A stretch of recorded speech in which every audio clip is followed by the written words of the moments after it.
جو لوگ کافر ہیں یعنی اہل کتاب اور مشرک وہ کفر سے باز رہنے والے نہ تھے جب تک کہ ان کے پاس کھلی دلیل نہ آتی، یعنی خدا کے پیغمبر جو پاک اوراق پڑھتے ہیں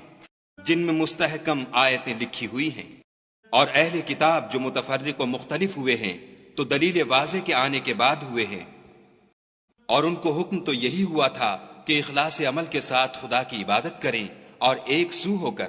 اور نماز پڑھیں اور زکوٰۃ دیں، اور یہی سچا دین ہے۔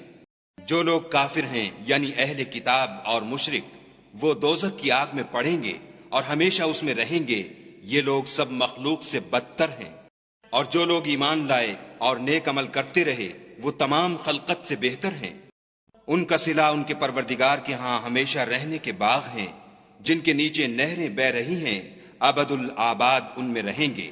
خدا ان سے خوش اور وہ اس سے خوش۔ یہ صلہ اس کے لیے ہے جو اپنے پروردگار سے ڈرتا ہے۔